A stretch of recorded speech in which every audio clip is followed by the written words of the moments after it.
ngi dellu si ci loolu il parle d'économie solidaire d'économie circulaire et puis ils ont compris maintenant que njàng mu rëy jikko ju baax ko gën moo gën est-ce que bu ñëwaatee ci Pape ni Pape wax ci njàng meeg jikko yi parce que loolu aussi mooy li ñu wax ci formation bi dañuy indi quand même ci public bi parce que yow ci privé nga yëngatu ñu wax ci enseignement supérieur jafe-jafe yi nga xamante ne moom la nemmeeku ci suñ université yi lan nga jàpp ni moom mooy saafara si.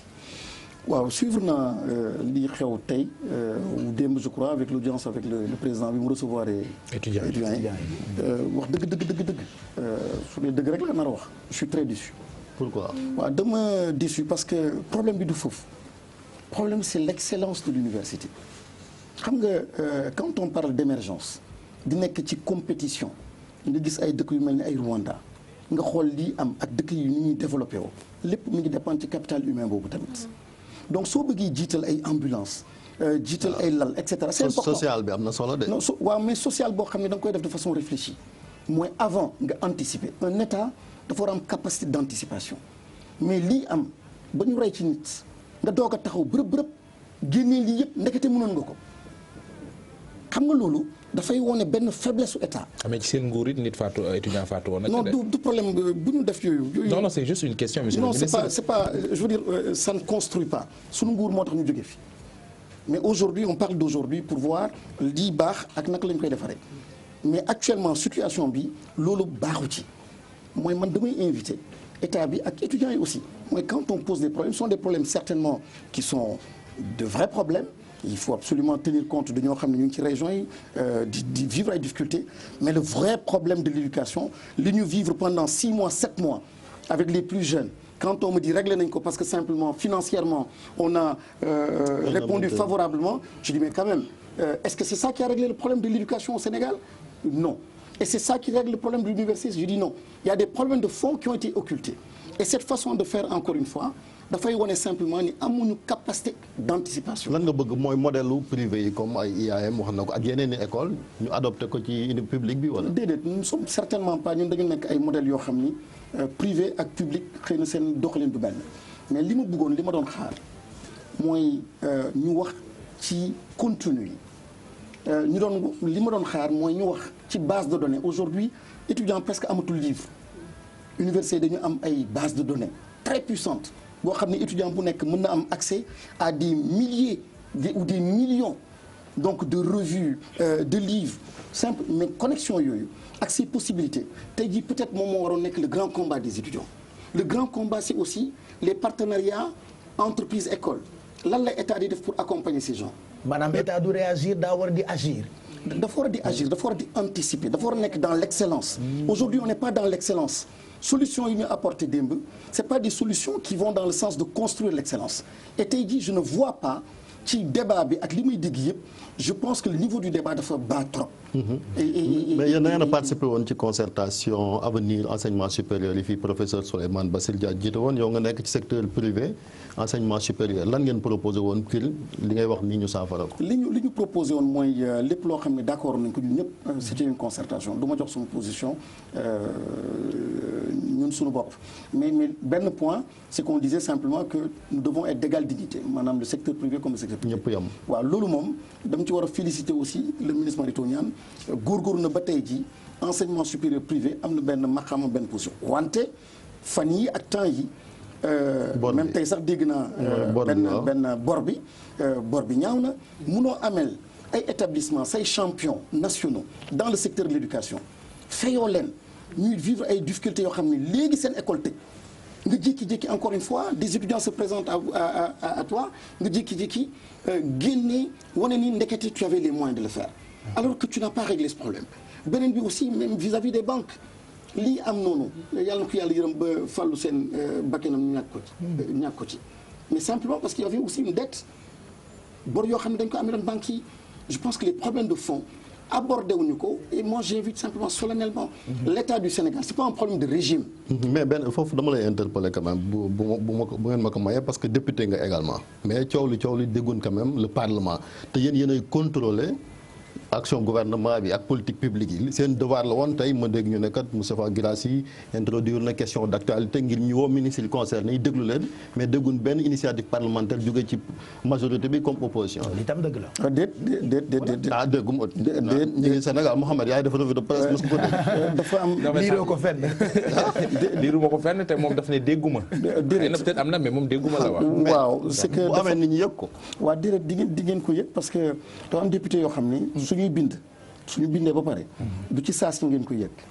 par exemple fan yi war nañu dem il y a des questions d'actualité tant que la conférence des présidents réunir ñu au niveau de l'Assemblée nationale duñ ko rendre public. benn ñaareel bi mooy député yi agir nañu ku mel ni man am na taxawaay yoo xam ni action bi c'est pas simplement au niveau de l'Assemblée en termes de loi ou de wax yoo xam ni pour fësal c'est aussi nooy publiquement par rapport à des communiqués par rapport à une adhésion par rapport à une sensibilisation booy def parce que aussi da ngay comprendre ni ñun à l'Assemblée nationale surtout l'opposition avec ce qui s'est passé sur la loi sur le parrainage et d'autres lois affaire Khalifatou amuñu fa benn doole. mais ngeen waslu ak rek def seen li leen. non parce que moo tax ñu fal leen. non il faut waa Kédougou yeeg yooyu dund na la fa fal ngeen nga teewal non il faut être dans l'efficacité. Un député qui a les moyens moi aujourd'hui si en restant à l'Assemblée nationale pour wax benn ministre dara. su dee dama nar a def passer du temps à l'Assemblée nationale pour faire du cirque c'est pas la peine si je dois convoquer une conférence de presse un point de presse mu war a ëpp impact je préfère cette voie-là je suis aussi un citoyen un acteur politique et un député donc je peux utiliser la presse pour wax ko je peux aussi utiliser si je suis sûr que biir assemblée j'ai les moyens d'impacter la chose tant mieux c'est une voie mais avec ce qui se passe à l'Assemblée nationale c'est pas du tout évident que sa wax parce que député nga que ñu faale la kon su dee am nga yeneen moyens et puis il y a beaucoup de députés moom mooy seen yoon mooy def point de presse pour que askan bi dégg leen parce que biir assemblée joxuñu leen possibilité ñu déglu leen. parce que milliards yi nga wax président yokkal na ko par exemple milliards yi président bi yokkal député yi est-ce que prévoir noonu ko ci budget bi laajoon na tey yéen ngeen saytu ko laaj ko fan la koy jëlee. waaw mais du automatique Chérif maanaam ñun dañu am ay période yoo xam ni lettre d'actualité ci ay questions d'actualité am ay moments yoo xam ni ministre bi day ñëw. ministre en question ñu posé ko yenn question am nañu ay occasion yoo xam ni dinañu poser question yu mel noonu mais c'est pas tic-tac mooy am na tey jii le lendemain l'Assemblée réunit ou bien techniquement un député donc par rapport à la technicité parlementaire war a réagir immédiatement c'est pas comme ça mais c'est sur une période sur le temps mais c'est des questions qui sont prises en charge par les députés de l'opposition j'imagine et j'espère qu'il y a certains aussi de la majorité qui sont sensibles à cette situation et puis qui feront le travail par contre moi sur cette question-là de l'éducation mës naa interpeller pour aller dans le même sens pour te dire que les questions sont véritablement posées mës naa poser la question au ministre de l'enseignement supérieur en proposant la suppression du baccalauréat. loolu jaaxal na ma bëggoon naa ñu del si fan nga ko teg. waaw li tax may proposer suppression baccalauréat kooku invention tubaab la tubaabu France Allemagne amul bac États-Unis amul bac Allemagne amul bac et ils sont dans la performance. suñu njàng mi dafa métti de. waaw non il faut. avis personnel la. xam nga Pape Cheikh. il faut qu'on réussisse il faut que les dirigeants africains rawatina fii au Sénégal.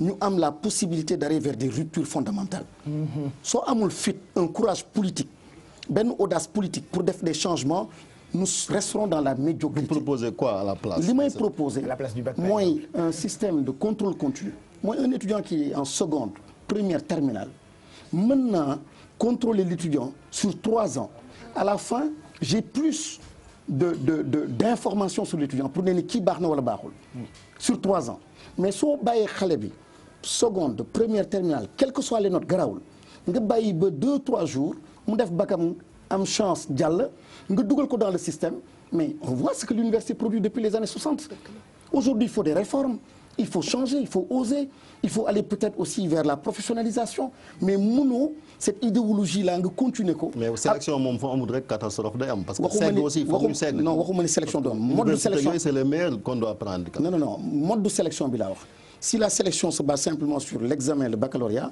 je dis nañu changer mode de sélection bi na nekk beneen critère. mais loolu war nañ ko mën a def tubaab bi moo leen tegal bac bi mu am yeneen réew yoo xam ne ñoom jaaruñu ne ils ont une efficacité mais sois libre gis nga liberté dafa am solo courage politique sëñ Abdou Lahad dafa daan wax ni mën nga ñàkk lu ne retrouver ko sauf fulla ak fayda soo ko amul doo mën a jël benn réforme ou transformation boo xam ni bu dëgër da nga koy ragal a def. mais le Rwanda li mu def actuellement. dëkk ba rafet na de Rwanda. dëkk ba rafet na. au plan géopolitique am na ay décisions yoo xam ne jël na ko c'était francophone le Rwanda. mais aujourd'hui l'anglais ak place u anglais mais xeex bi gagné nañ ko tey jii tubaab bi ñoo leen oot déroulé tapis rouge. am nañu fayda am nañu jom. Le président rwandais a été hyper bien accueilli et reçu par le président français. Absolument. Et au même moment. Et France mu ngi soutenir candidature Rwanda ci francophonie en même temps. Ah voilà. Fulla rek fulla. Et pourtant donc ñoom c'était l'anglais, ils faisaient la promotion de l'anglais, mais aujourd'hui ils reviennent par la grande porte. Rupture am na ci dëkk boobu. Ils reviennent par la grande porte. Kooku fulla la fayda la valeur la. kooku du économie du chiffre du finance du taux de croissance. mooy sa gis-gisu àdduna. Après acquis démocratique yi Sénégal am est-ce que yu Rwanda am est-ce que Sénégal am na ko c'est des questions qui viennent comme ça ci sama bopp rek. mais yi Sénégal am est-ce que Rwanda am na ko acquis démocratique yi fi am aussi. baax na ñu préciser ko. waaw elle est pertinente mais la réponse aussi est toute simple. C'est que les acquis démocratiques au Sénégal avec ce qu'on vit depuis quelque temps je pense que il faut plus parler d'acquis démocratiques au Sénégal. Quand les mais am nañu ñaari alternance. non c'est pas ak mandat yi dafa am lu non alternance pour après alternance pour après ne jamais être libre de manifester ça donne quoi alternance pour ne pas être libre alternance pour être en prison alternance pour vivre des difficultés où personne n'ose parler moi je suis par exemple li ngay def ni député opposition ci Rwanda sax ñu ko toog je suis désolé non je suis désolé je suis désolé mais fii aussi am na député boo xam ne am na Sénégalais boo xam ne s'il dit il partage avec les Sénégalais son opinion le lendemain il a des problèmes donc même fii il a des problèmes l'administration am na ñoo xam ni ils sont aujourd'hui du côté de la majorité lépp li nga waroon am parce que citoyen nga il suffit simplement nga ne ni yow lii mooy sa opinion lii mooy sa vision nga commencer am problème donc acquis démocratique boobu il y a un recul il faut le constater et je dis encore une fois fulla ak fayda dafa baax valeur dafa baax pour transformer ce pays et ce pays-là ne sera jamais comme il était avant ce pays-là ne connaîtra jamais un développement harmonieux su dee delluwuñu ci valeur boobu ak culture yooyu ak gëm sa bopp. Mbadou moo tax en 2011 bi nguur neexee nga démissionné. parce que ñun fii dañuy wax ni amuñu culture gis kilifa guy démissionné. non bu tàngee ba tàng. démission boobu c'était simplement aussi pour man dama dugg ci Ablaye Wade président Ablaye Wade. parce que dama ko bëgg ba léegi. dama ko fonk dama ko bëgg. je l'appellerai toujours maître.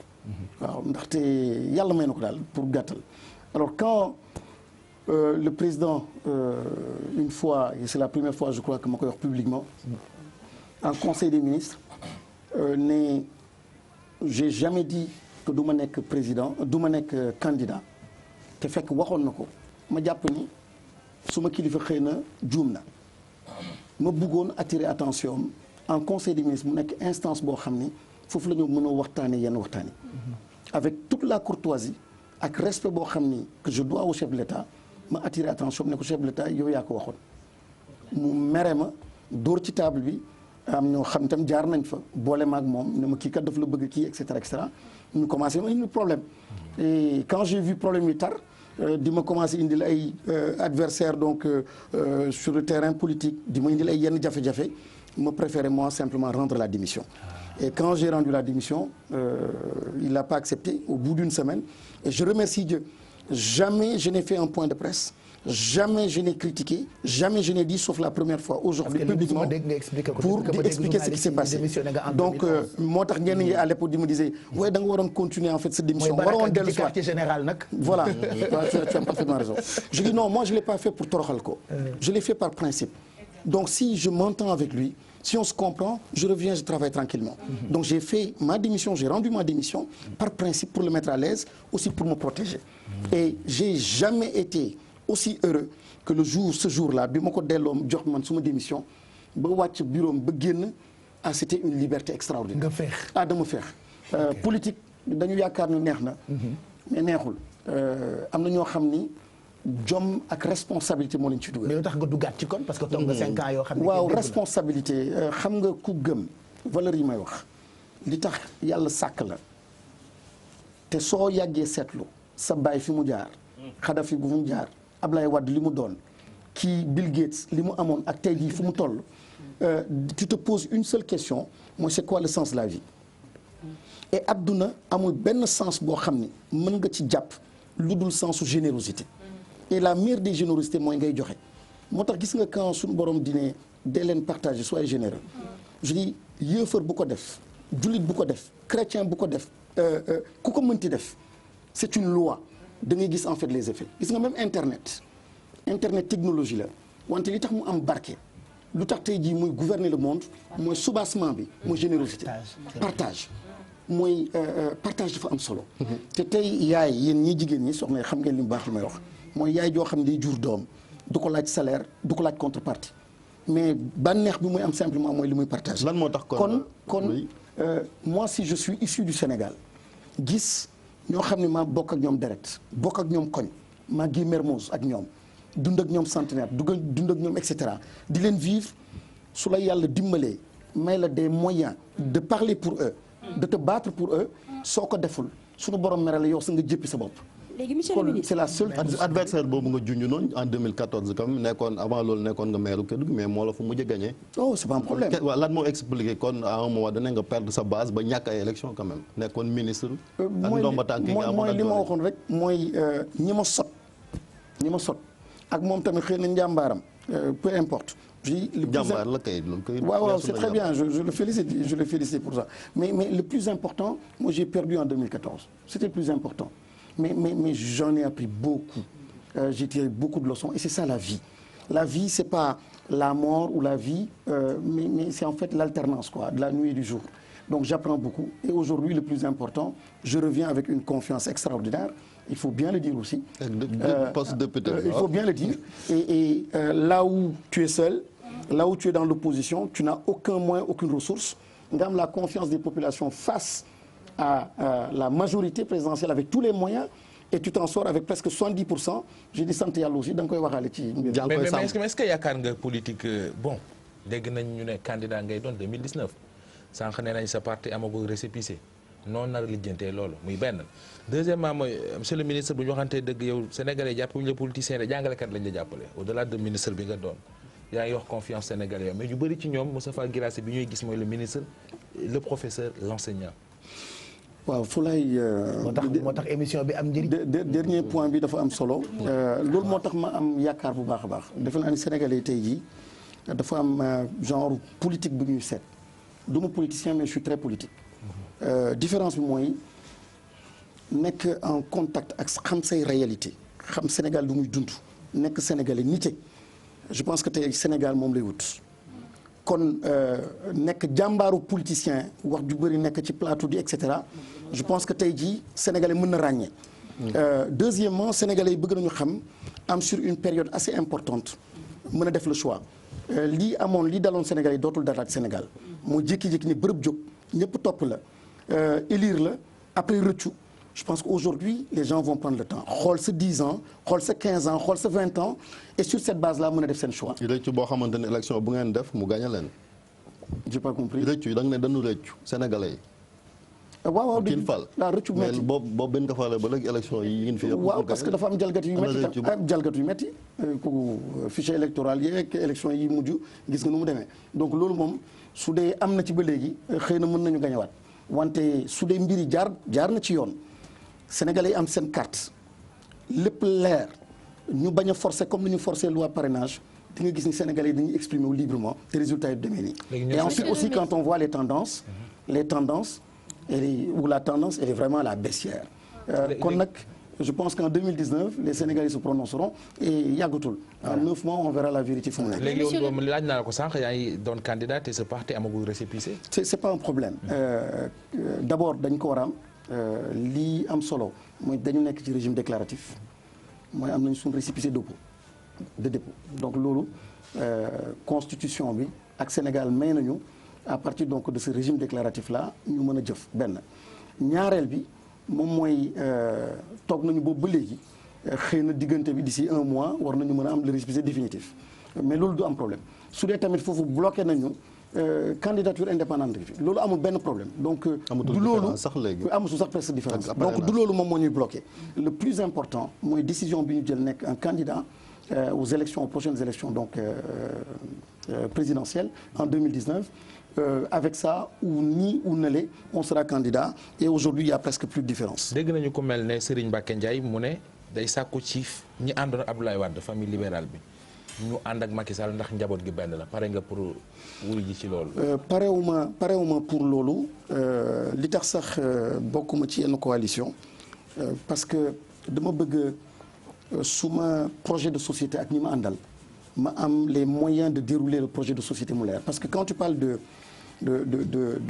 changement disruptif maanaam changement yu am doole da nga war a am benn plateforme boo xam ni di nga am liberté ni nga gisee Sénégal nga mën ko dérouler mais su dee da nga nar a nekk ci ay compromis avec ay coalition yoo xam ni projet de société bi bokk leen ko leerul tu risques simplement de te compromettre te li ñu yor li gën a am solo on veut être candidat et on veut être aussi président de la République pour changer avoir les leviers mais le plus important l'ambition la plus forte mooy suñu projet de société ñu présenter ko Sénégalais pour le changement la transformation ak li ñu gis la vision que nous avons que Sénégalais gis ni il y a une autre façon de voir le Sénégal kon yaag Baldé yaag Ablaye Baldé voilà ak ñoom Modou Diagne Fada seen coalition boobu kon waaw soo gisee au début donc j'étais avec Ablaye suma xarit la suma maa ngi koy nuyu en passant mais coalition bi nanguwuma ci bokk ñoom am nañ seen idéologie man li ma gënaloon aussi mooy am suma plateforme ak suma yoonu bopp bu encore une fois li ko waral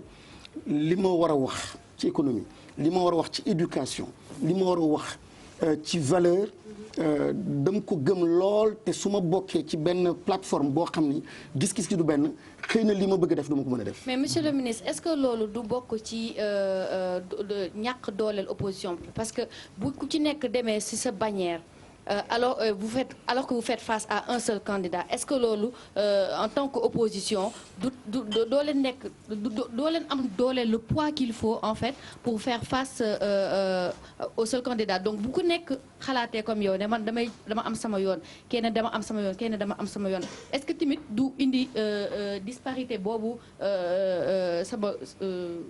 sama collègue bi bëgg la laaj.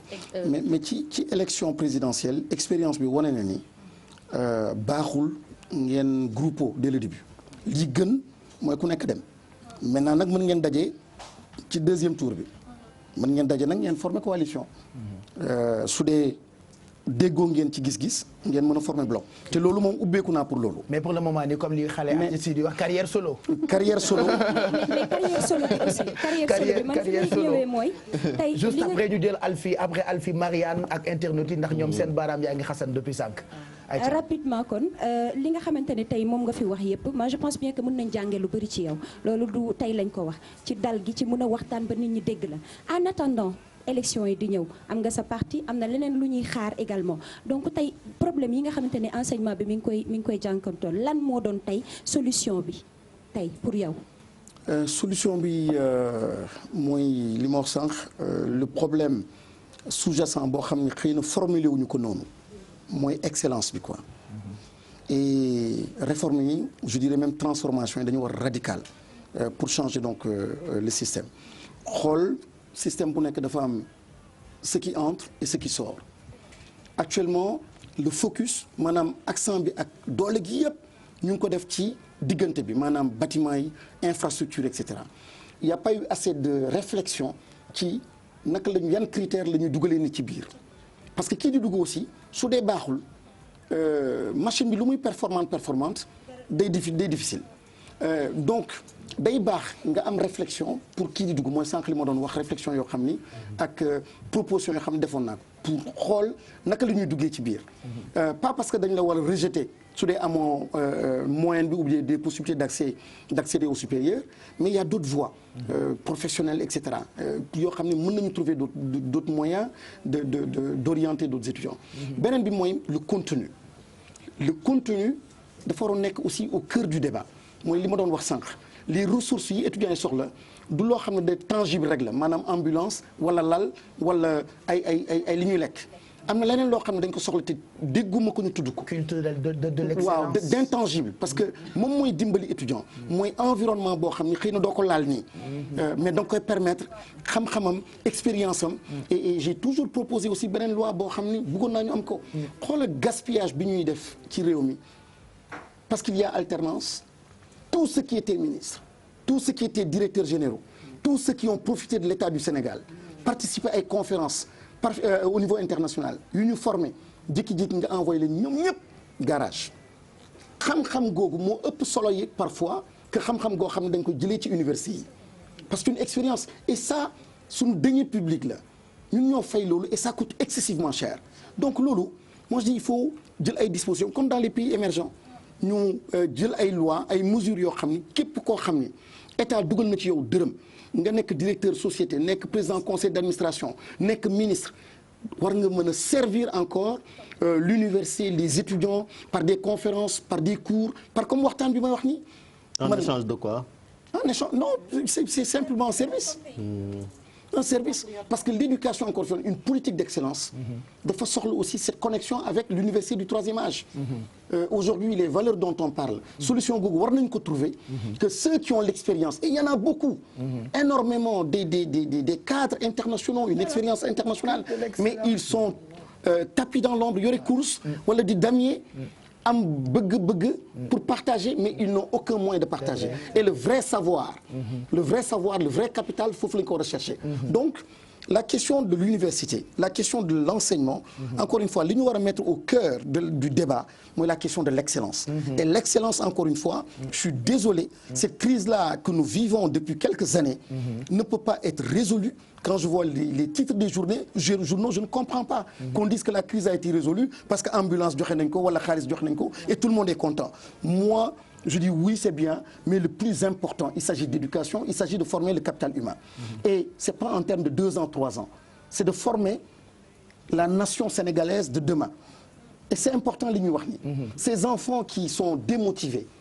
parce que pendant 6 mois 7 mois ils n'ont pas été à bonne école ils n'ont pas été à l'école il faut voir l'état mental gëmatuñ ko sax et on est en train de tout précipiter parce que on doit dañu bëgg éviter année blanche et donc les problèmes politiques sont réglés les problèmes de communication sont réglés mais le vrai problème mooy le problème de qualité et d'excellence. Est-ce que yéen kon bokk leen ci je parle de acteurs politiques yi nga xamante ne bénéficié wu nañ quand même ci école publique est-ce que participer wu leen ci liy rey école publique boobu maanaam li leen yàlla may ngeen delloo ko ci école boobu ngir mu bañ a. mais moom la ñu def moi quand j'accepte de recevoir des étudiants état bi yu ñuy yónni à 400 000 francs alors que étudiant boo xam ne régulier il te paye 1 500 000 presque 1 300 000. C'est bien. nga accepter 400 000 francs. C'était une façon de participer parce que man quand et beaucoup d'écoles privées n'ont jamais accepté aussi de renvoyer des étudiants parce que état fayul.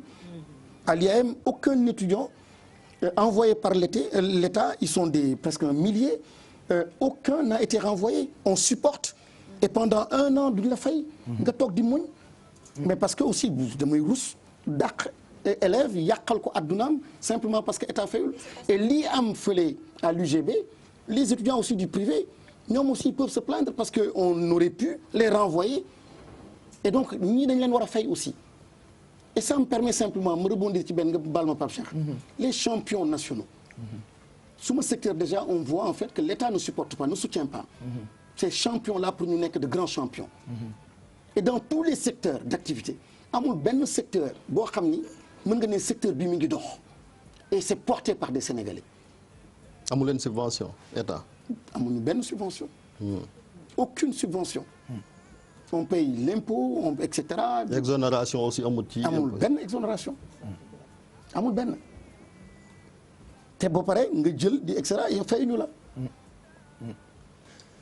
Voilà autant de questions que nous recevons. Il faut nga inviter Mary Teuw Niane mu ñëw moom it. Bah oui il viendra bu fekkee nangu na déjà demain nañu recevoir ku bokk ci gouvernement bu Sénégal di Matar Ba ministre des sports après demain nañu recevoir itam yeneen i kilifa ci jotaay bile parce que ñun ñëpp la ñu ibil waxtaan bi parce que ku ne am na loo xam ni mën nga ko. bi. wala ñu ngi ñëw waxtaan dinañ ci waxtaan parce que dama bëgg nag léegi ñu jël dessert bi. voilà ak tamay baax na jël sama baay faale. c'est l'heure du dessert quand même dama bëgg ñu dugg ci dessert bi d'habitude lan ngay dessertoo. fondé ngay dessertoo alors dessert bi ñu lay proposé avant de parler du fameux dessert j'aimerais que ñu dessertoo ak caakiri mais caakiri bu gaaw vite fait ci weeru koor après plat de résistance bi naka la ñu koy defaree pour jox dessertu président Guirassy.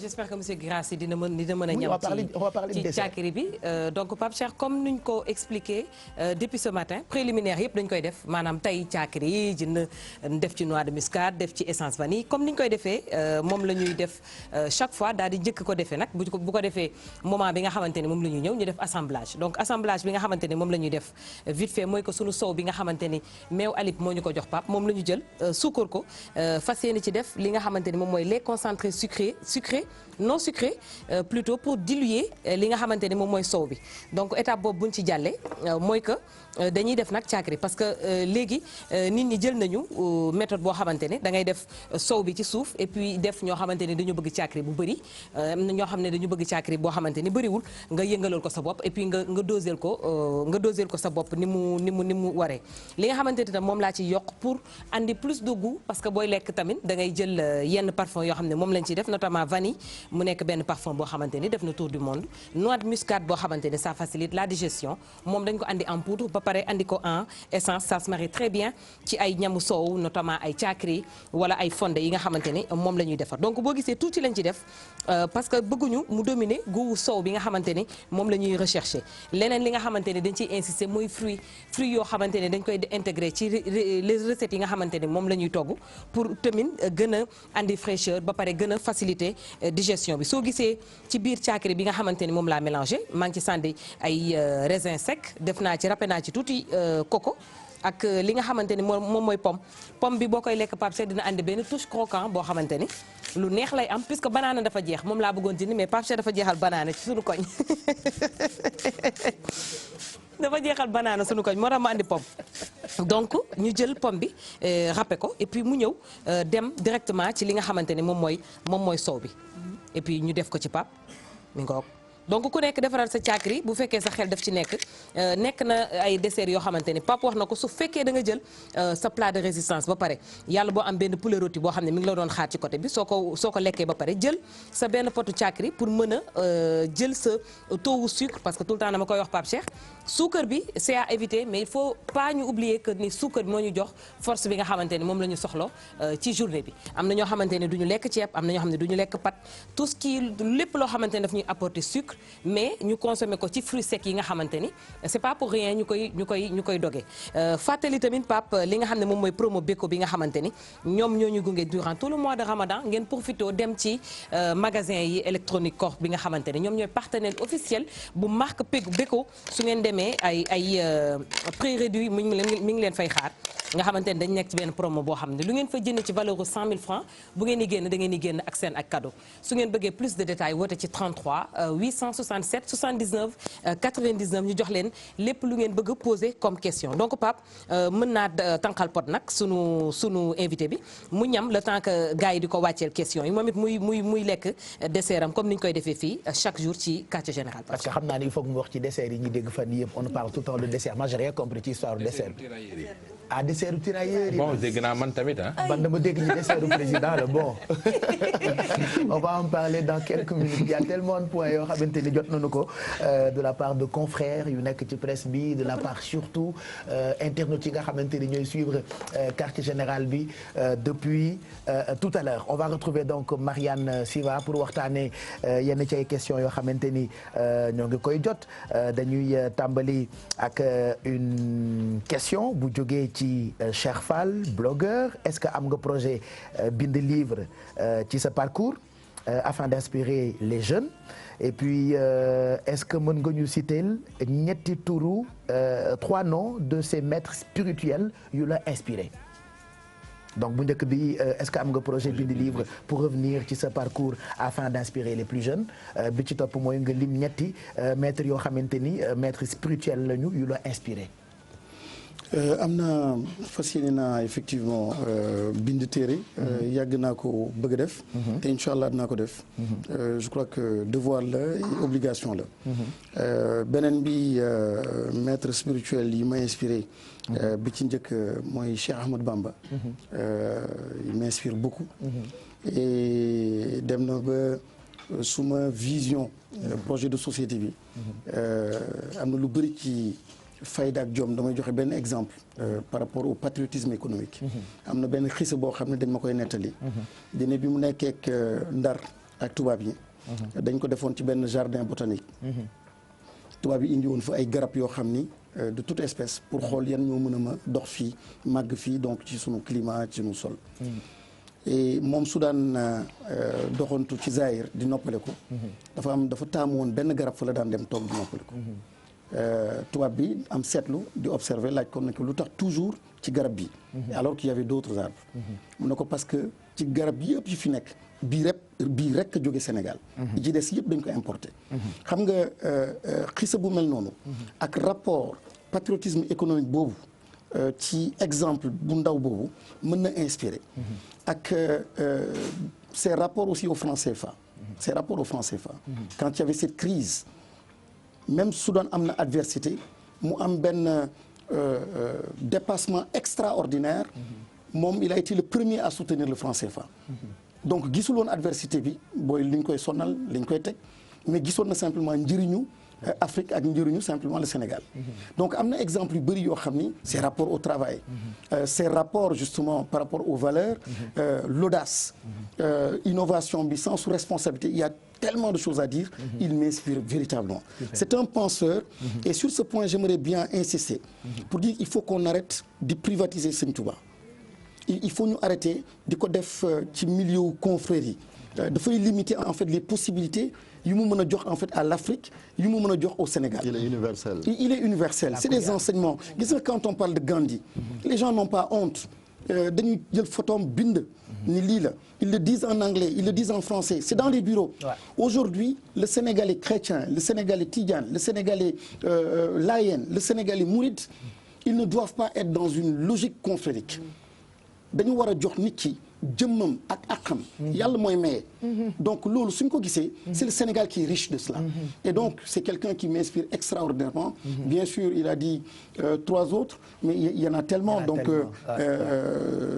je peux limer je peux limer oui on comprend c'est le langage quartier général affaire de famille grand place ak biir kër je peux citer pour Maam Mohamed comprendre voilà pour Mohamed comme moom Ngabou la jógee il faut que mu comprendre quand même c'est ce qu'on appelle convivialité ci suñu ay jotaay ci kër yi Marianne Siva on va retrouver internet yi defe naa mën nañu bennal question yi pour permettre Guirassy di tontu benn par benn mais ci tënk rek puisqu'il est déjà 2 heures du matin ñu ngi lay déglu Marianne ak internet yi. waaw ñu tënk rek Pape Cheikh comme ni nga ko waxee tàmbale ko rek ak Abdoulaye Ndiaye moom li mu bëggoon xam nee na moom déjà dafa xalaat ni que enseignement supérieur bi dafa nekk en crise nee na mu yaakaar ni crise bi lu ko indi mooy université bi ñuy politiser mu bëggoon xam rek lan moo ci xalaatu monsieur Guirassy. Amar Cissé moom yaakaar naa ne ci coowal dessert bi ngeen doon wax léegi ci la ñëw mu bëggoon xam rek. suukar bu bëri baaxul de. waaw gis nga de. day joxe diabète. waaw yal nañu ci yàlla musal. muy laaj rek lu monsieur Guirassy xam ci propos président Macky Sall yi ci wàllum dessert yi wala tirailleurs yi. D'accord. Mass Gadio nee na monsieur Guirassy dafa ne dafay jël indemnité mi yu mu am assemblée nationale versé ko ci fondation Guirassy mu bëgg xam rek ndax ndaw ñi mën nañu bénéficier wu ci fonds yooyu noonu. Terminé ko par Tislim Sougou moom yaakaar naa ne juróomi question la boole ci benn. waaw li mu bëgg xam déjà nee na ndax mun nañoo tekk ci réew mi te duñu def politique beneen bi mu ne ndax le self-made man am na ou pas mu bëggoon xam rek lan moo ci xalaat beneen bi mu ne lan mooy ay perspective am pour wàññi li nga xamante ne moo di inégalité sociale yi nga xamante ne ñoo fi am Pape Cheikh yaakaar naa ne mun nañ ko yemale foofu. voilà pendant que muy répondre dessert bi servir nañu ko donc première question bi c'était quoi exactement fàttaliwaat ma ko. waaw première question bi mooy crise bi am ci université yi. ndax du li ko indi mooy li ñu politiser. université bi waaw. waaw dañ ko politiser et je pense que et c'est le lieu aussi ma demander au président de la République boo xam ni moom mooy président de tous les Sénégalais il faut que problème su amee ñu bañ ko def yëfu régime suñ ko defee yëfu régime dañu nar a dugg ci ay logique politicienne et partisane tey jii politique bi yàq na université bi et il s'agit de mettre en avant la question de l'excellence donc je confirme que c'est trop politisé et les solutions sont trop politiciennes rien n'est durable rien ne va dans le sens de renforcer donc l'excellence deuxième question propos yi président wax ci wàllum tirailleur bi mooy wàllum dessert bi. waaw loolu moom man dam ci xaw a dam ci paaxaw sax dam ci ruus. ndaxte quand TV5 France 24 jël waxu président de la République boobu fësal ko wax dëgg yàlla et tout à l'heure je parlais donc du Rwanda. tey jii notre perte de souveraineté. wax ju gàtt googu dafay wone jusqu'à quel point en fait nous sommes en train de perdre notre souveraineté am na wax yoo xam ne xale yi waruñu ko dégg. quand un président parle wax ju mu wax dañ ko war a jàpp di ko bàkkoo di ko bind di ko fàttaliku mais wax ji malheureusement nekk na ci analyse et wax dëgg yàlla rafetul par rapport à l'histoire rafetul par rapport à la mémoire donc des anciens. ñetteelu question bi mooy sa indemnité yi nga ne da nga koy verser ci fondation Guirassy bi mu ne ndax ndaw yi mun nañ cee bénéficier wu. waaw déjà demoon nañu Kédougou il y a environ 1 mois joxe donc les 6-7 mois d'indemnité partagé ko et waa Kédougou certainement ñu ngi may dégg li tax ma defoon ko aussi c'est que j'ai voulu régler une question bëgguma woon le fait que ñu fal ma mu nekk affaire u député nekk au Parlement mais j'ai voulu régler et mettre de côté cette question-là pour mettre l'accent maintenant sur ma véritable mission et aujourd'hui jeunes yi am na ñu ci am na jigéen yu bëri yoo xam ne am nañ ko aussi des groupements et c'est aussi pour faire la promotion de l'entrepreneuriat. ndax mën nañoo tekki ci réew mi te duñu politique. waaw je pense que parcours boo xam ne tracé naa ko fi sànq man suma jaar-jaar du politique moo ma dimbali. Mais je pense que gëm sa vision gëm ni mën nga ko du man rek am na ñu bëri au Sénégal et dans la vie yoo xam ne tekki nañu seen jàmbaare seen góor ak seen liggéey moom moo leen dimbali et j'encourage d'ailleurs beaucoup à ne pas être dans la politique politicienne à être responsable mais à se battre et à mettre en avant donc les talents. Yan alternative nga am pour diminuer inégalité sociale yi. yan alternative nga am pour diminuer inégalité sociale yi am ci réew mi. ah oui ça c'est très important gis nga colon bi tubaab bi dafa organiser woon pour que capitalu Afrique yëpp nekk le long de l'océan capital yi nga daan gis yu am solo Abidjan Dakar Saint-Louis yëpp dañu nekkoon le long de l'océan pour que lépp loo xam ne dañ koy produire ñu am possibilité exporter ko c'était des économies extraverties ku am fayda nag da ngay changer paradigme da ngay am un regard à l'intérieur maanaam ce secteur privé national da nga koy outiller jox ko doole pour mu intéresser wu ci biir dans toutes les régions nga jël ay champions donc du secteur privé outiller leen doole leen mais état warul occuper lépp état warul jël place su privé actuellement ce qu'on est en train de voir benn deuxièmement encore une fois il y a aucune politique réelle pour faire la promotion de ces champions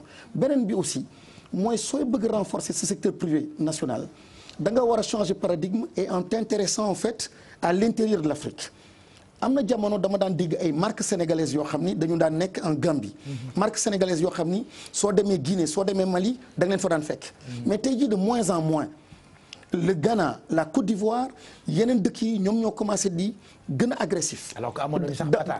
amoon nañu ay sociétés donc on a tout perdu. aujourd'hui donc il faut changer de paradigme. s'intéresser à l'Afrique s'intéresser à l'intérieur. et enfin sur cette question. la seule façon de régler ces disparités mooy une vraie politique industrielle. chaque région nga teg fa industrie boo xam ni qui tiendra compte de la spécificité de la région. nga def ci li ñu ci war a def et que l'économie locale ou régionale tourne autour de cette industrie et à partir de là tu as une chaîne de valeur les femmes les jeunes tout tourne donc autour de cette industrie nga def ko au nord dans le secteur de la pêche et avec une logique de compétitivité boo xam ni soo koy jox par exemple Saint-Louis ou nord bi yëpp joxoo ko simplement dans le contexte national da nga bëgg le nord aussi soit compétitif par rapport à d'autres régions du monde dans ce secteur. yaa ngi dooleel sànq ba léegi naan champion état bi dafa war a kii champion yi c'est champion. mooy yéen ñi nekk ci privé bi. mais noo gisee débat bi ci présence ñu ne entreprise française ak marocaine yi nga xam ne ñoo ak moo koom gi. mooy li may wax rek c'est souveraineté économique qu'on a perdu et loolu il faut ñu wax ko moi quand j'ai très mal l'aéroport AIBD l'aéroport de Yoff koo xam ni des anciens qui ont une expérience dans la gestion aéroportuaire nga def lu bees nga waroon leen jàppale jox leen confier la chose mais tu les dépossèdes jox ko ñeneen ñoo xam ne sax ils n'ont pas la même expérience ils n'ont pas le même niveau d'expérience et presque dans tous les secteurs c'est exactement cette même situation et je l'ai même vécu avec Yao Selim quand le chef de l'État décide de fermer Yao Selim pourquoi il ferme parce que son homologue turc a dit qu'il faut fermer ak yeneen donc nous sommes en perte de vitesse il y a une perte de souveraineté économique il y a une perte de souveraineté à tout point de vue da nga dialogue bi nu wootee ci décembre mois de juin. dialogue dama ne président su bëggoon régler problème dialogue bi régler na ko depuis bi ko Mactar Mbow joxe les rapports du CNRI parce que foofu am na ay questions yoo xam ne réglé woon nañ ko le chef de l'État ou le chef de l'opposition amoon na statut te statut chef de l'opposition suñ ko consacré woon am na des rendez-vous républicains waxtaanu opposition ak majorité day nekk waxtaan boo xam ne day républicain day fluide day normal jël na ci li mais ñëw jël décrété donc le 28 mai pour un dialogue mënoo tënk dialogue ci benn fan. mais woote na ñetti yoon. non du benn fan dialogue du benn fan. da nga ko war a institutionnaliser. mooy un statut pour le chef de l'opposition comme ça mu nekk ay rendez-vous tu le consultes le chef de l'État reçoit le chef de l'opposition pour parler des affaires du pays. loolu ci yéen le chef de l'opposition mais non am na ce serait qui le chef de l'opposition loolu moom non la loi est là. mi ngi ci constitution bi ak référendum bu mujj mais yéen ça pose problème au niveau de l'opposition. non c'est pas l'opposition qui décide. c'est pas l'opposition sur les. mais bu ngeen ko laaju tamit moom it. non on l'a demandé et tout le monde le demande le peuple le demande et lui-même l'a demandé à Mactar il a demandé à Mactar Mbow et c'est dans les conclusions pour dire qu'il faut ce statut. non mi ngi fi ci référendum bi. waaw ni mu defee référendum bi waaw. appliqué mais jël ci référendum bi li ko arrangé jàllale ko yeneen points yi jàllalew ko forcer loi sur le parrainage loolu jàll na mais lii aussi c'est une priorité donc munoo nekk dans une logique de communication de parler de dialogue alors qu'il y a une façon plus républicaine de régler ce problème. et ça dépend koy bàyyi mu décider nu ko neexee gestion pétrole bi nga xamante quand même lu am solo ci avenir du Sénégal. ma ne boo leen demut. non bàyyi leen ni ngeen nii. non laaj man damay laaj. waaw da ngeen di laaj mais aussi man tamit damay waxtaan ak presse bi parce que presse bi aussi am na nu muy gérer mbir wi dafa xaw a dépassé parce que dañu bëgg tënk affaire pétrole affaire ressources yi ci cadre politicien li mu xam ci pétrole tuuti na. Aujourd'hui, il y a ce qu'on appelle les gouvernements citoyens. Le débat citoyen, il se passe sur les réseaux. Il se passe sur Internet. Il y a des citoyens qui sont des experts. Yoo xam ne am nañu un point de vue un parti politique amu ko. Et la question est tellement importante qu'il faut innover et impliquer mu nekk un débat citoyen. Même la question de l'éducation aussi doit être un débat beaucoup plus ouvert. Donc le dialogue di ko tënk entre la majorité et l'opposition mu nekk une question politicienne. non parce que pour pétrole bi li ma gis ni président bi à mon avis li mu wax daf ne force vive yi donc du politiciens yi kese société civile la ngi ci ak yeneen franges yi nga xamante ne. waaw mais xam nga sooy oote dialogue aussi problème confiance day am mooy yow mii di oote est-ce que ñi lay uyu si am na benn confiance. Il y a une crise de confiance entre les acteurs politiques il y a une crise de confiance balaa ngay oote te kële mi ngi ne ni yow tëj nga leader am. que le mi ngi ne tu l'empêches de marcher que le mi ngi ne tu as forcé la loi du parrainage yow nga xool seppi pour un calendrier qui t'arrange et qui est le tien nga xool sa calendrier nga décider non j'appelle tout le monde pour ñu waxtaan et on doit répondre à cela alors qu'il y a des préalables des prérequis qui n'ont pas été réglés et c'est pour ça beaucoup d'opposants ou d'acteurs politiques disent non parce que institutionnalisé na ko ba lancer troisième appel. et ensuite jëm ci dialogue national boobu la moom président. waaw man de wax dëgg yàlla. il y a des questions il y a un préalable moi. Tu sais il y a beaucoup de chefs d'État yoo xam ni dañu jàpp ne nit dañuy naax et moo tax dañuy forcer di ne xam naa sénégalais léegi ñu fàtte. loi du parrainage def nañ ko ñu ngi koy commencer fàtte Fallou Sène léegi ñu fàtte Balla Gaye fàtte nañu et on accumule ainsi moi je ne veux pas oublier. amnésie bi ngay bañ. amnésie bi je ne veux pas oublier je n'oublie pas la loi sur le parrainage des na sax parce que ñu ngi ko war a dugal ci code électoral bi loolu. oui mais je ne l'oublie pas parce que dafa nar a indi ay contentieux yoo xam ni Sénégal paix boo xam ne am nañ ko am na yenn réew yoo xam ne ils ont basculé parce que simplement les choses n'ont pas été claires. ba da laa wóorul ni di nga am 52 000 signatures. non xam nga fi ma gagné ak li ma la wax sànq j'ai évacué cette question. mais je pose un problème de principe mooy lii président de la République à quelques mois on ne change pas les règles du jeu. Et c'est trop sensible, c'est une élection présidentielle. Il ne devait pas faire ça. Voilà. Et pour quelque chose de très flou encore. Avant nga ñuy wax qu'est-ce qui ne va pas ak lan nga bëgg a corriger ba mu tax nga def parti politique samp sa ndënd pour élection yi coowal Idrissa Seck itam actualité la baax na ñu xam ci sa xalaat. waaw gis-gis bi moo ci am mooy yeneen sallallahu alayhi wa sallam day wax ni la religion est conseil. Religion et conseil yeneen ta ko wax. ñaareel bi mooy li ma xam ci diine ak ci approche yu yenn sallallahu alayhi wa sallam dégg naa ni musul gis nit di ko xas su nit ñëwee sax ne def naa lii day def lépp ba bañ a dégg tellement dafa bëgg sutura doomu aadama. xas te baaxul sax. donc moom il met l'accent sur le mal mais il met pas l'accent sur la personne. il n'a jamais musul toroxal nit. donc damay bëgg rek sénégalais yi. ñu jéggalante di ànd ak sutura. J'aurais souhaité Idrissa et je considère qu'il y a eu des erreurs qui ont été faites j'aurais souhaité ñu mën ko def ak sutura. lettre bu noon na dem wax ak moom amoon nañu moyen wax ak moom. mais nii mu demee nii dafa am ay proportions yoo xam ne arrangé wul Sénégal te baaxul. donc di ñaan sénégalais ñu seddal ko. diine sutura la. diine yiw la diine jàppalante la conseiller la. su dee nag dëgër na. di continuer et cetera bu boobaa je peux comprendre. mais su dee c'est une sortie malheureuse li may xaar ci sénégalais li may xaar ci ñun ñëpp mooy ñu jàppale ko pour mu rectifier le tir et puis qu'on tourne la page. voilà bàyyi mu sedd comme li xale yi di wax li nga bëgg a corriger ak lan mooy programme bi avant à parler parce que nous sommes presque au terme de cette émission c'est tellement passionnant moom buy wax da ngay bëgg di déglu li nga xam ne ni wax na ko ndax exemple je le rappelle encore bu dee xuloo sax wax naa ko sànq. da ngay sentir cours leadership bi nga xam ne ni bëgg na ko joxe li ma bëgg itam mooy ñu demaat tuuti ci cant yi. delluwaat tuuti ci tub sëñ Abdou Karim Mbacké borom Makarimal Akhlaq.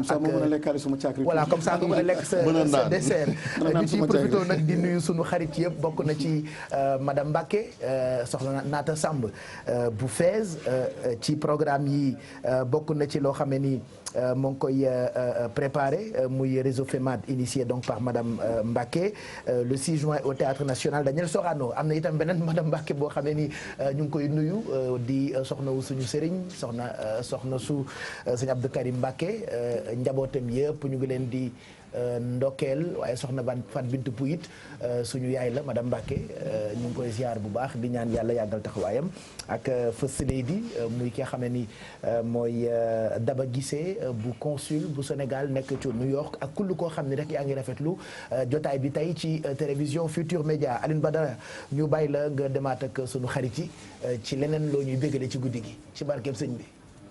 Muhammad Rasulullah Seyduna Muhammad ëpp leen fit ëpp leen njàmbaar ëpp leen doole mi bari bari doole du tooñ te ko tooñ bu jéggal la Muhammadu Rasulullah yonent sëñ Baba nee na lu mu wax soro lamini mal amini fa walamini fil asqiyaay man dalala abdan jalala abdan jamala fil asqiyaay xaradamun iswa jaw waxtaaramun zawin naxa waa jàng Madina di nelaw yeneen Seydina Muhammad mi may bëgg a way woyal mooy sangub maam Limaamu Laay Yoof mooy sangub Kunta ca Njaasaan yeneen mooy sangub maam Mawdo ca Tiwaawan yeneen mooy sangub maam Abdoulaye Ñas yeneen mooy sangub maam Amari Mandak Seck ca Canaba yeneen mooy sangub mooy sangub Serigne Abbas Sall moom ca Louga Seydina Muhammad mi may bëgg a way wel xanaa xamoon si dox borom bu galab da koy sujootal Mustafa Sëñ Bamba nee na mbëtti dan daal wax ak Seydina Muhammad ni ko Sëñ Bamba bindal lan lay wax mu naan sabrun yu kallim dabbun yu sallim tayrun yu azim kaasin daxa Seydina Muhammad Muhammadu Rasulullah yeneen Muhammadu Rasulullah yeneen Muhammadu Rasulullah yeneen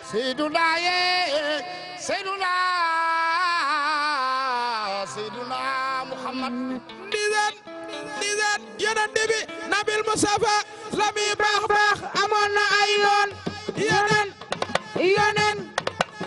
waay yeneen fu ñu jëlee te ku mel ni Serigne Saliou Serigne Saliou mi ngi bëgg a way waal Serigne Saliou mi ñuy bëgg a way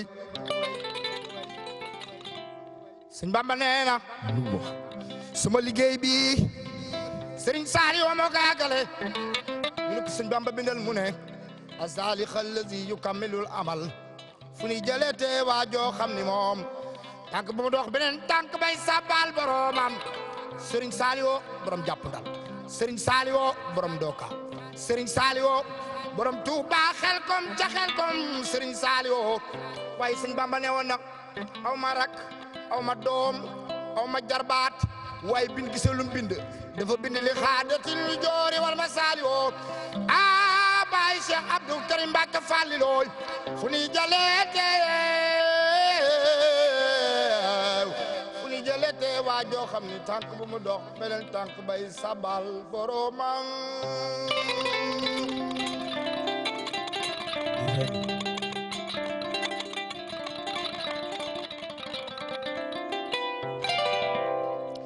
Serigne Saliou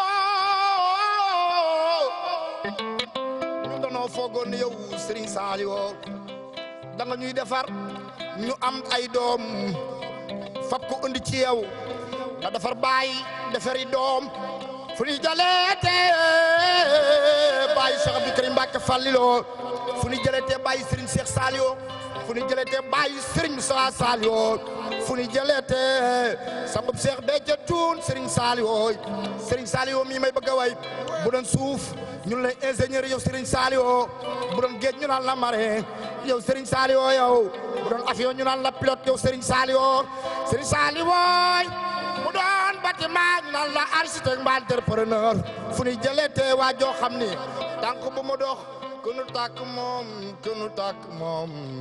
tàkk moom farase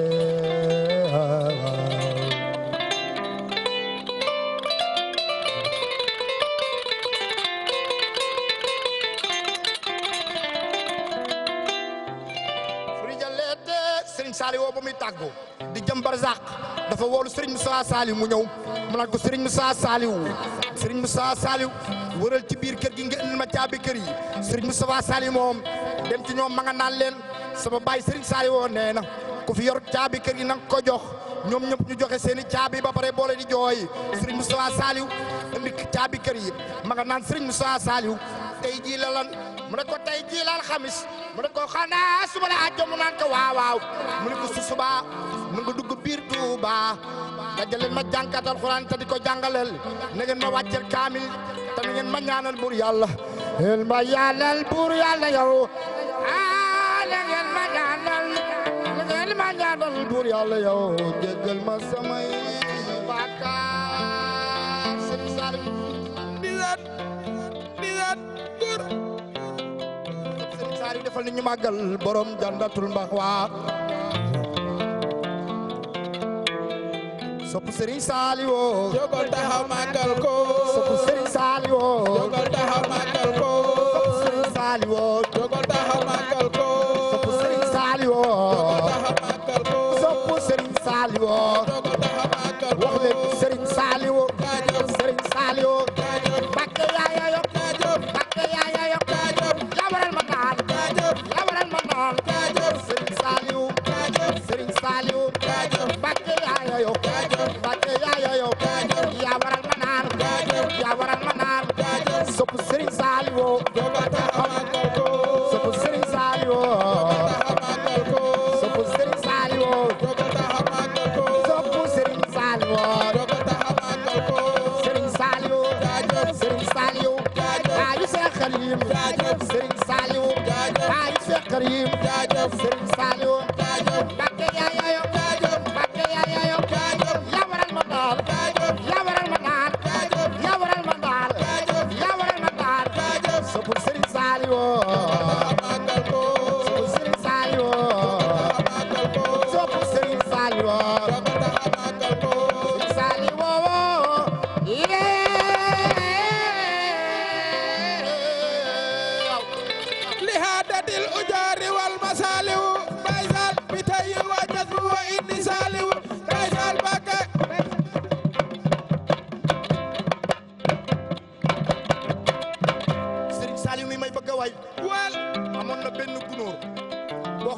daara Xelkom maçon yi ñoo doon tabaxaale gunóoru gi moom gunóor gi di jooy gunóor gi moom di jooy fa mu nekk ndeka gunóor gi jooyu gunóor gi moom sonal na Serigne Saliou fa mu toog ca Touba ñu jekki-jekki Serigne Saliou ma nga woolu Serigne Saliou ma ngay woolu yow Serigne Saliou ma ngay woolu moom maçon ya tabaxoon ma nga naan leen dama bëgg ñu taal oto bi dem ba Xelkom Serigne Saliou ànd ak maçon yi ñu daw ba taal Xelkom mu ñëw ba ci daara ji ka tabaxoon foofu mu nat ko dajjil fii bi nu dajjee fii benn gunóor génn ci di jooy Serigne Saliou ma nga naan leen jooyu gunóor gee sonaloon na ma fee ca Touba fu ni jaleete baayu Serigne Moustapha Saliou baayu Cheikh Abdou Karim Mbacké Fallilooy Serigne Saliou Serigne Saliou Mbacké yaa yoyo Mbacké yaa yoyo yaa waral ma naan yaa waral ma naan yaa waral ma naan yaa waral ma naan yaa waral ma naan sopp Serigne Abdou duga taxaw sopp Serigne Saliou sopp Serigne Saliou sopp Serigne Saliou sopp Serigne Saliou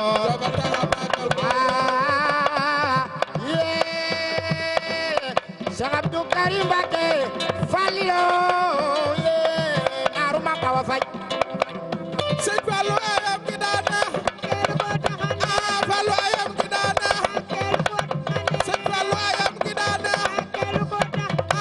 xewalum Serigne Sall Mbacké xewalum Baye Sall Mbacké xewalum Serigne Sall Mbacké Fallu ayam gi daana Sëñ Fallu ayam gi daana tabax juma samuray ataray di say gar wax maa ngay wala ngaan Touba kër Fallu Galas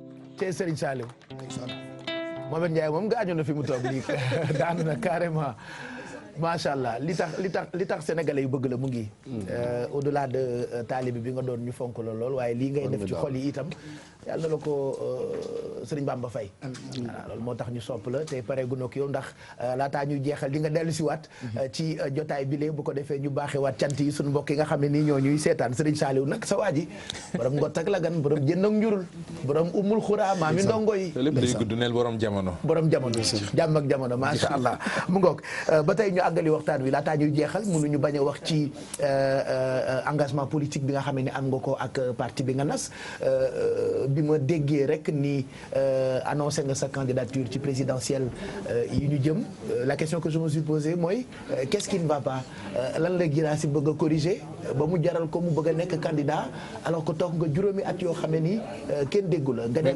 comeback baal ma loolu lu am solo la mais monsieur le ministre faaw ma kobas ko tuuti ba parti mi dama ciy déggul kenn ci parti bi gi ma ciy déggul kenn man daal moom rek laa ciy dégg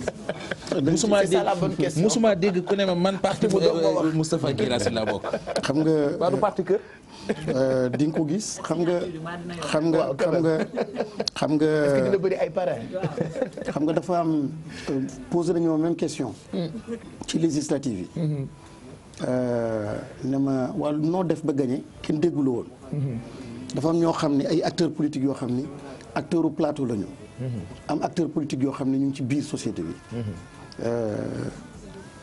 toogal tuuti rek nga seetaan li may liggéey di nga gis li ñuy liggéey ci li ñu nekk fépp foo xam ni Sénégal citoyen gox département yi fi nekk yëpp 45 yi di nga gis liggéey joo xam ne ñu ngi ko fay def am na programme déjà am na programme te sooy xool tuuti ci internet ak réseau yi war nga mën a corriger li nga wax nii mais xëy na nag am na loo xam ne maa ko bañ am na loo xam ne dañ ko bañ mooy di wax di waxantu du suma orientation dafa am loo xam ne il faut éviter des erreurs ci communication sooy wax ak sénégalais da ngay respecter sa bopp respecter ñi ngay waxal tamit waxal lu leer waxal des choses que tu maîtrises donc ça a été une approche je pense sénégalais yi loolu lañ ma xamee mooy du concret fële noonu lay def ñi tam noonu lay def et nous sommes en train de nous organiser de façon extraordinaire.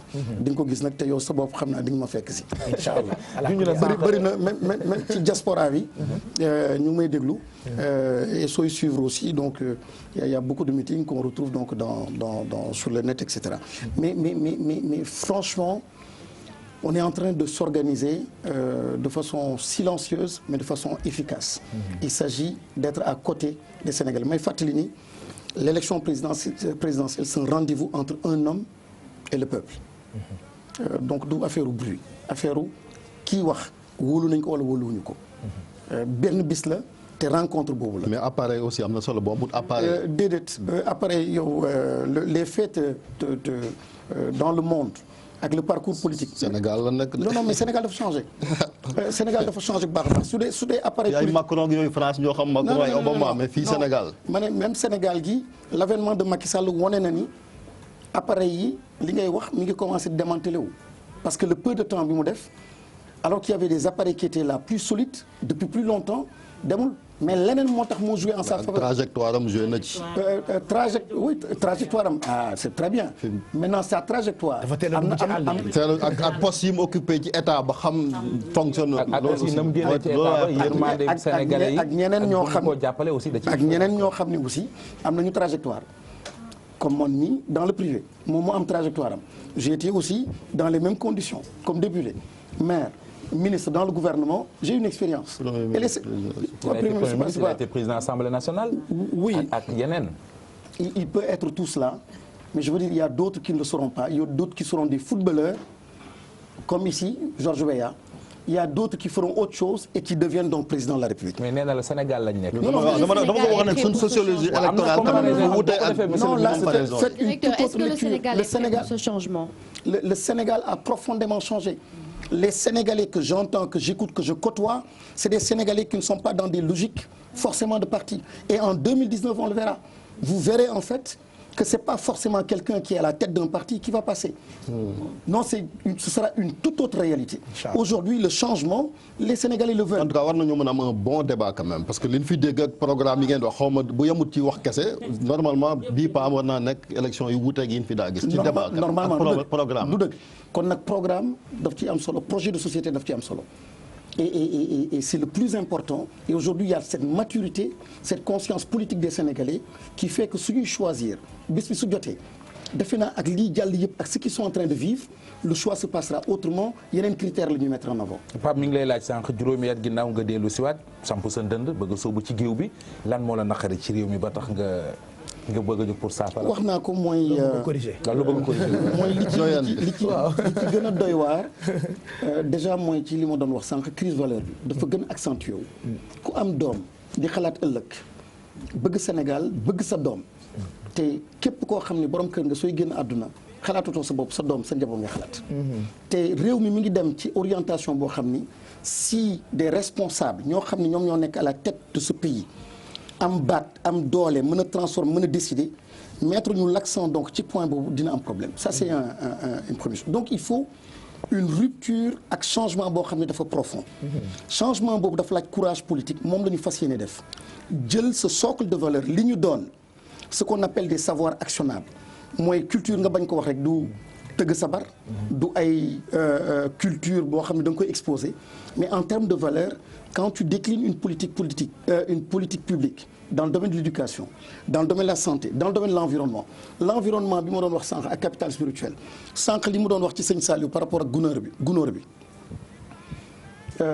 buñ ko déglu nii rek yéemu mais am na benn enseignement kuy wax développement durable ak écologie je pense que doy na pour que tubaab bañ a jógee fële man jàngal ma lan mooy écologie ak lan mooy respect environnement ci exemple bii rek mooy koo xam ni kilifa la ñëpp doy la ko ni kilifa la bouger pour simplement benn gunóor loolu am na importance capital spirituel mooy loolu mooy gis-gisu àdduna ak say rapports et maintenant la politique et les politiques publiques il faut qu'on réussisse à tout transformer donc éducation c'est de revoir l'éducation on en a parlé am na yenn axe j'ai parlé aussi de la politique industrielle mais parmi les réformes aussi constitution ak réforme institutionnelle yi des institutions et un président de la République ne doit plus être aussi puissant que ce que nous avons en ce moment. Sénégal waratu ko il faut nangu. nga changer système bi parce que. ah oui moo tax ma ne il faut des changements profonds il faut de l'audace et un courage politique. oser il faut oser. man bëgg naa laaj Kédougou quand même Pape boo ma ko moyee. parce que ay questions sur Kédougou. parce que dama jàpp ni ñi Sénégal ba mu amee indépendance ba ñii ñu jiite am nañ responsabilité ci li xew Kédougou. nan la mën a expliquer paradoxe bi région boo xamante ni moo gën a riche ci Sénégal mais moo gën a pauvre aussi. est-ce que mu ngi am ba léegi loolu c'est pas parce que Kédougou nga dëkk moo tax mais comme xam nga ci dama bëgg parce que comme da nga bëgg a jiitam réew dépassé nga régionalisme ak yooyu ñu ngi expliquer ñu lan mooy problème bi ak parce que ñu ngi fi doon dégg sax problème ndox te ay déndi feloo nekk fa ak yooyu loolu c'est grave ñun bi ñu jàng ñu ngi doon wax comme ça vieillard bi nekk ci table or ba pare di yalwaan. xam nga def naa benn point de presse yàggul di décrier situation bi waa Kédougou di vivre. Kédougou ni mu mel ak li mu riche ak cours d'eau yi fa nekk. Depuis des années bientôt quelques années waa Kédougou amuñu ndox ba fi may wax ak yow nii waa Kédougou amuñu ndox. ci koor gi amuñu ndox. te quand je l'ai dit le ministre def na benn communiqué public et certainement vous l'avez vu pour dire dans 45 jours je règle le problème ba léegi waa Kédougou ñu ngi may dégg amul benn robinet buy toq ndox foofu Kédougou. lu day ni Kédougou capitale donc régionale les mines à côté tu vois des avions qui viennent tu vois donc de l'or qu'on exporte day indi frustration li koy indi nag mooy gis-gisu ci kaw mooy quand tout est concentré à Dakar quand tout est concentré dans les capitales c'est encore le complexe du colon il faut changement bi am il faut mu am ay rupture yooyu la ñu bëgg indi aussi dans ce projet donc de société mooy nga am beneen rapport avec les régions doo gis région comme éloigné nga ne bon je concentre tout donc à Dakar et bon li ci des ma jox ko ñeneen yi même en France j'ai vu un ouvrage d'un homme politique qui parlait de la décolonisation des provinces si en France par rapport à Paris on parle donc de décolonisation des provinces à plus forte raison fii il doit nécessairement ils doivent changer de paradigme opérer des ruptures et c'est en ce moment qu'on peut peut-être espérer et tout à l'heure j'ai parlé donc de politique industrielle spécifique à chaque région donc en le faisant peut-être loolu yëpp dina mën a drainer mais encore une fois dafa am benn xeebaate par rapport aux régions dafa am benn regard boo xam ne par rapport à la périphérie je ne parle pas de Kédougou hein je parle de toute la périphérie ce qu'on a mobilisé comme ressources à Diamniadio c'est un luxe c'est du gaspillage ce n'est pas du tout structurant ça n'a aucun impact l'impact boo xam ne waroon nga ko mën a am pour le Sénégal mooy nga defoon un chemin de fer buy jóge fële ñëw ba Bargny li ngay mën a laal ci doomu aadama pour transformer l'économie et le visage de l'économie l'impact serait beaucoup plus important nga ñëw nga concentrer donc tous ces efforts tous ces milliards uniquement à quelques kilomètres de Dakar il y a pas d'audace il y a pas de courage nga defoon ko Matam ça a plus de portée nga defoon ko Kédougou ça a plus de portée nga defoon ko feneen ça a plus de portée parce que di nga forcer le développement di nga forcer en fait que impact bi mën a laal donc le plus de citoyens possible mais aujourd'hui on est en train de faire du surplace beaucoup d'argent un terre de 12 kilomètres qui coûte des milliards c'est du gaspillage et encore 100 milliards pour un troisième palais pour le président de la République alors que de l'autre côté ils ne boivent pas d'eau. conseil des ministres décentralisé woon Kédougou président ñëwoon na fa yow sax. mais moo taxit nga ko lan fa diggee woon. dara amul. dara amul le problème le plus élémentaire le plus basique c'est un problème d'eau balaa nga leen di wax émergence jox leen ndox ñu naan naanuñu ndox il y a des mines il y a des industries il y a des milliards qui quittent là-bas cette zone-là naanuñu ndox te je parle pour Kédougou mais il y a d'autres zones naanuñu ndox et c'est ça les vrais problèmes et c'est ça qu'on doit régler. Le reste c'est du buzz aéroport bu rafet etc c'est du buzz il y a que ceux-là qui ont des billets d'avion qui ont les moyens de le faire mais il y a d'autres urgences d'autres priorités ça c'est pas une priorité. aéroport nag am na solo quand même. ban solo moo ci am dama ko dëkk nit ñi dem ci monde bi ubbeeku. aéroport bi rafet aéroport moom monsieur le ministre. waaw dit rafet na pour lan pour l'image du Sénégal mais aussi économique sur le plan économique aussi parce que dama ko dëkk beeg yooyu loolu. mënul ñàkk am réew mu toll ne Sénégal mënut a ñàkk réew bu saa mënut a ñàkk aéroport bu méngoo ak. vraiment mënoon nga ko def te aéroport bi sax may ma rek mënoon nga ko def nga dénk ko ay sénégalais yoo xam ne ñoom ñoo koy yor ñoom ñoo koy tabax wala am ci loxo bu boobaa sax mu tane mais lu mel nii nga endetté wu ñi ko defar nekk ay turc nekk ay français mu nekk luxe boo xam ne du priorité. mais projet au gouvernement bi nga nekk. moom la waaw te mu nekkoon ministre de la communication. attention non. il faut ñuy fàttali yooyu dafa am solo. c'est pas ça le problème. nga nekkoon yoroon communication. non c'est pas encore une fois Ablaye Wade am na fayda joo xam ni. et il l'a démontré. par rapport au port par rapport aux militaires français am na ay décisions yoo xam ni je me souviens et les Sénégalais s'en souviennent bi mu taxawee télévision convoqué ambassadeur aux États-Unis wax ko li mu koy wax Sénégal adduna yëpp di ko dégg. oui et on l'a combattu. Oui peut-être qu'il a pris des positions extrêmes. mais attention non c'est important cette souveraineté là cette liberté état bu ko amul da ngay am problème.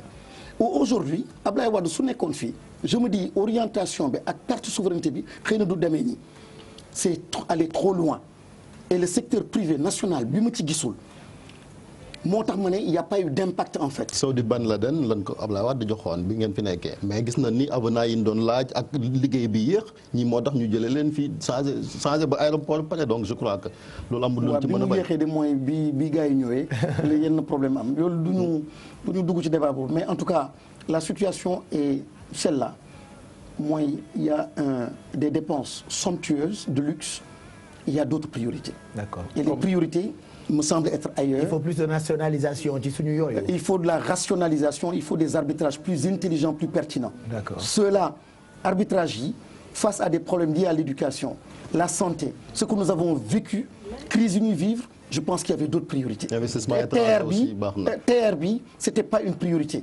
Je dis investissement étranger aussi mënut a ñàkk ci. Investissement étranger mais pays yu am fayda xam nga dañu la ñuy defee investissement étranger. dañuy forcer su étranger di ñëw ñu forcer la nga jox leen benn part. que les nationaux aussi bokk nekk partie prenante du projet. noonu ngay defee transfert ci xam-xam. moo tax dëgg pour il faut un leadership bu fort. dafa am solo dafa am solo. yi nga xam ne borom xam-xam yi rek ñoo ko même débat même chose. waaw man am na benn last question rek bu ma ko bëgg a poser. j'aimerais aussi en profiter balaa ngay poser question bi comme téléspectateurs yi ci la ñu bokk. ñun itam on a d'autres priorités. mooy may. ñu laaj may téléspectateurs yi itam ñi ko soxla ak ñi ci seen wërsëg nekk yi ñu leen dikk parce que diggee bor la loolu itam ci priorité gouvernement quartier général la bokk je blague ci quartier général bi donc je montre encore aux téléspectateurs li nga xam ni bu ngeen wootee da ngeen di xool ngeen tànn bu leen neex mën na nekk téléviseur mën na nekk machine à café merci Alfine Médé ci yi nga xam ne ni ku la woo léegi ni bu tànnee bi mu bëgg rek dañ ko koy may en direct c'est vrai qu'il est 2h43 du matin mais kees boobu noonu je vois que am na ay téléphones portables am na ay mixeurs am na ay smartphones am na ay bagages yu baax yu nekk foofu Ndiaye moom lii damay ragal ku la ko jox moom Ndiaye yëpp bu ñu la ko joxoon moom defe naa mu baax ci yow de ah. jërëjëf Pape Cheikh xanaa rek ci dëgg-dëgg day am mbégte contentement bu mag ndaxte ci dëgg-dëgg gan gi fi indi tey ndeysaan sama xel dafa dem ci Lamine Kouré yi. sori na de. ndeysaan ci dëgg-dëgg sama xel dafa dem ci wàll jooju Ndiaye. ñu ngi ci cadeau yi juste. waaw mënta ñàkk waaye nag ci dëgg-dëgg lii la Sénégal soxla. voilà appelez tout de suite. TFM nag ndeysaan yàgg nañoo def teraanga. dëgg la. te teraanga gi nag mu ngi nii. c'est cadeau et c'est pour vous. est-ce que man sax mën naa woote. déedéet. jëlal téléphone bi am na kuy woote. allez 2h44 nañ jël benn téléspectateur allo. allo. mais sëñ bi tëddagoo ba léegi. tëddagoo ba de. kon ñun daal ñoo poñe Sénégal. waaw gis nga bañ daal. d'accord du ma la téye lu yàgg. waaw dama lay bàyyi nga xool fi Alfi taxawee. ndax yaa ngi jàkkaarloo ak sa télé. waaw maa ngi ci télé bi. allez zoomal léegi uufal télé bi bu la neexee nga xool. parmi yi ngay gis nii. très rapidement Djily yi ngay gis nii. am na téléviseur. waaw écran plat bu LED. waaw. am na machine à café yaa ngi gis. waaw waa ngi gis. voilà kon jarul ma lay wax am na téléphone portable smartphone yi xew. nga mën a installer WhatsApp ak ñoom seen wax ak say xarit. waaw bàyyi ay vocal. alors regarde parmi boo ci bëgg. man télé bi laa bëgg. télé bi nga bëgg. waaw. Alfi lambal ko télé bi wala c'est bon. télé bi nii nga bëgg daal. waaw télé bi de laa bëgg. waaw bi double écran la de double écran plat. waaw gis naa ko de. bii boo ko amee foo koy teg ci salle bi wala ci néeg bi. ah ci néeg bi laa koy teg. booy seetaan TFM du ñu ñaanal. waaw di seetaan TFM di leen ñaanal. très bien kon Alfi seppil ko noonu wala boo amee ku la jàppale ci kanam noo tudd. man Mamadou Sow laa tudd. foo dëkk. Liberté 6 laa dëkk. Liberté 6 ko ñu Alfi 5 la dëkk donc 6 nga dëkk yow. waaw. très bien Mamadou Sow. waaw. félicitations quartier général may na la téléviseur bi nga ni moom nga bëgg. ah waaw merci beaucoup quartier général. kontaan ci yéen. voilà yow yaa ko moom. waaw kontaan nañ trop ci yéen. jërëjëf seen liggéey rafet na. jërëjëf. waaw jërëjëf merci beaucoup. jërëjëf bul raccrocher comme ça ñu jël information yëpp ci yow mën la livrer télé bi à domicile. am naa itam leneen loo xam ne bëgg naa koo maye muy lu toll ci 75000 voilà 88 628 22 22 mais 75000 bi du lu may mayee tey rek bu ñu la ko mayee chaque mois dañu la koy verser fii ba weeru kooru déwén. dara daaxul loolu jar na ñun ñëpp ñu génn plateau bi woote donc 88 628 22 22 comme quoi on a aussi d'autres priorités. faire du social et aider te defe naa téléspectateurs yi ñu ngi ci gis seen bopp. am na benn restaurant boo xam ne mu ngi tudd QG ñu ngi nuyu personnel bi nekk foofu parce que voilà émission baa ngi jur ay produits dérivés. ñu ngi créer de l'emploi. mais c'est bien ça n'est-ce pas. ça c'est bien. donc ñu ngi nuyu équipe bu restaurant boobu ay brochettes la ñuy jaay fan yii yëpp barke émission bee ma topp ba dañ may livrer te du ma fay ay brochettes.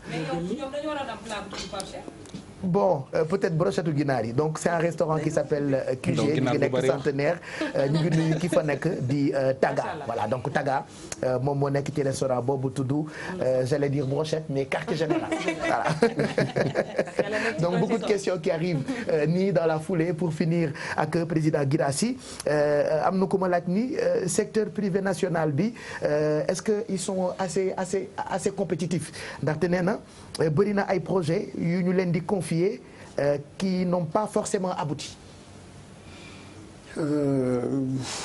Oui, je pense que quand on parle en fait d'appuyer son secteur privé national dañuy leen di dimbali pour ñu mën a gën a compétitif. xam nga dafa am loo xam ni dafay am solo tout à l'heure posé nga ma question. Sur le projet de société mais dafa am 4 transitions 4 yu am solo. mooy transition numérique bi. internet bi. dafa nar a am incidence keroog ñu ngi def benn conférence sur l'intelligence artificielle. naka la naree changer nos rapports au travail. et très très bientôt am na d'ailleurs commencé na am oto yoo xam ne soxlatuñu chauffeur. dëgg la. avion yoo xam ne soxlatuñu pilote. ça part vite. robots yi di la servir. donc ñooñu moom mooy ñëw si d'ici 10 ans 20 ans. commencé na yenn réew et le débat est posé. j'ai même vu quelque part boo bëggee soxna nga ñu jox la robot. genre ci affaire bi ni muy demee. doy na waar. waaw c'est une réalité. donc transition boobu il faut que les pays africains mën a anticiper aussi par rapport à cela. beneen bi moom mooy li ñu doon wax sànq les ressources pétrolières. ak la transition écologique. yooyu yëpp dafa am solo. ba tax na secteur privé. mais beneen transition bi excuse-moi moom mooy APE. bientôt lii nar a am mooy appel d'offres suñ ko defee lancé doo ko limiter maintenant simplement Sénégal doo ko limiter simplement encore Afrique sa zone donc ko nar a ubbi non ak tubaab yi xam nga loolu suñ la dimbaliwul yow tàkk nga donc su dee léegi appel d'offres am na menuisier bi nekk fii wala entrepreneur bi nekk fii wala entreprise bi dafa war a dem en compétition avec d'autres qui sont en Europe loolu moom beneen avènement la donc ci histoire économique donc des pays africains. question APE ak lii nar a am nii d'ici quelques années ou quelques yàggatul dara dafa am impact donc loolu état il faut mu anticiper. il faut mu outiller il faut mu dooleel la te foofu la ñu manqué donc am na naturellement yoo xam ne duñ ko mën a def. parce que état bi nekkul sa wet moi aujourd'hui dans le domaine de l'éducation su dee fayoo ma suma xaalis ameel nga ma. naka lay mënee être compétitif quand on me demande en fait de mettre sur la table yenn preuve que j'ai les moyens de le faire alors que d'un point de vue même financier j'ai pas donc l'appui loo xam sax dañu ma ko amel joxuñu ma ko à plus forte raison donc. est-ce que war leen manko amu leen ci responsabilité parce que gis nañ organisation patronale yi par exemple Sénégal bari nañ trop comme ni parti politique yi bëree te booloo mooy doole. est-ce que amu ci voilà ñu manko foofu tamit bañ a diviser wu comme ça. am na benn initiative boo xam ne door na keroog Babacar Ngom. am na benn conférence je crois en tout cas benn. quand il parlait des champions. des champions nationaux oui. mais am na benn réseau. boo xam ni ñu ngi koy yëkkati différent en fait du patronat que l'on connaît ou des patronats que l'on connaît. mais c'est justement aller dans le sens. de se renforcer de partager des expériences pour être un peu plus fort. je pense que c'est aussi nécessaire. parce que quand même patronat yu ñu am. xaw nañu mel ni lu lottu tuuti quoi. voilà man laaj bu mujj bi rek mooy polémique bi nga fi indi woon yow tamit parce que yaa ngi wax président kii mooy ci 4 avril bi. ci 4 avril bi nga toogee ci teg sa drapeau hymne national def sa discours. waaw gis nañ polémique bu mu fi juróon la. mais polémique du caaxaan la. kan moom hymne national doo président mais su xale bii di nekk lycée ñu koy jàngaloo hymne le matin président la. ah mais te ñu lay ne respect monsieur le ministre allez-y. dama jël suma hymne fonk ko jël suma drapeau fonk ko di souhaiter meilleurs vœux di lancer message suma nation le 4 avril je suis un acteur politique en parti di wax. ñu ne man noo waroo ko def président rek a war a def. parce que moom lan yaa ngi gis. waaw mais xam loolu c'est dépassé surtout que yow yaa ngi ko def à quelques heures. du discours à la nation du président. kan moom waxtu yi kan moom créneau horaire boobu. je me rappelle bi ma koy seetaan maa ngi toog sama benn naan xool leen Guirassy bi ngi provoqué. voilà parce que ñu bëri bon nga baal ma ci kàddu gi da naan genre imposture la ñu bëri loolu la parce que da ngay jël mbubu président bi loolu tax. seen gis-gis la mais man li ma ci gis mooy un message à la nation. man waruma wax ak askan bi. tey boo nekkoon président de la république di nga bëgg ñu def la ko. c'est pas un problème c'est la liberté ça l'essentiel bu ma saaga l'essentiel respecter la loi bul wax dara loo xam ne c'est contraire à la loi mais qu'est-ce que j'ai fait l'hymne le drapeau parce que fonction président dafa fort oui mais ça veut dire quoi fonction président c'est trop puissant il faut arrêter ça àndee ba fal kenn arrêtons ça non ce ne sont pas des prérogatives du président ce ne sont pas des prérogatives le port du drapeau wax ak message ma adresse ko donc à ma nation à mes concitoyens en tant qu'acteur politique ah non ça je vois pas de problème. bu amee da nga defaat. ah je l'assume ça je l'assume. voilà on va finir ak loo xam ni peut-être dina xaw a kawe tuuti ñun sénégalais lambda bi sama classe gi nga xam ni ñàkk mu soriwul waaye day fortaatu ay informations ak ñoom seen des fois moi j'ai l'impression que.